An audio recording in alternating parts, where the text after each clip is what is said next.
I would like to know, you've been with Philips for 14 years in many different roles, even around the world. So what made you stay? For me, I think there are two elements to it. So I think number one is IGT itself, image-guided therapy. It has great portfolio, very competitive. So I'm a technical person, I'm an engineer, so I like that, of course.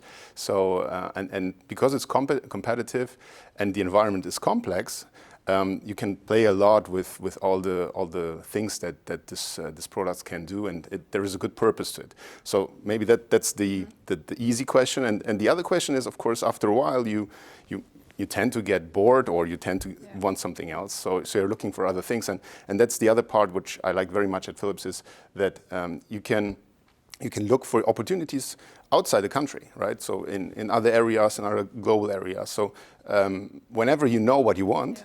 And whenever you really have a plan, then Philips is a good partner in that case to really help you to get where you want to be.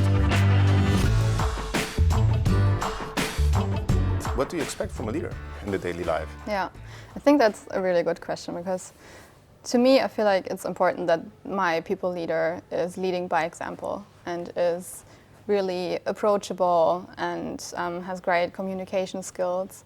And I think for me, because I'm an empath, it's also very important that I feel like my people leader is really interested in me as a person and in their team. So yeah, it's just good communication, that you're happy to answer questions and help guide along if there are some. And is your personal career path also something you would look into, that you get support from your manager?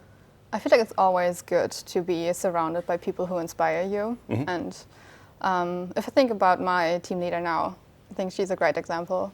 You've been a people leader over 3 years now. What are some challenges you faced so far?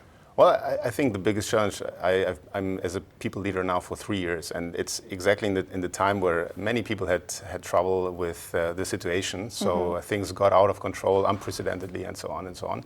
And I think for me the biggest challenge was to understand what people or my team really needs, and also to think of to be very individual in the approach. So it takes a lot of effort to really sit down individually, understand the situation, the personal situation of everyone in these times, and only then really conclude and make decisions also together with the team when they interact with each other and talk about the challenges they see, and really find a way of working that is also healthy for everyone. And I think the biggest challenge was at the beginning, where you felt you have no control. You didn't know everyone yet. You didn't really know everyone yet. It was it was really a challenge. And then afterwards, when you got to know the team, you gain trust.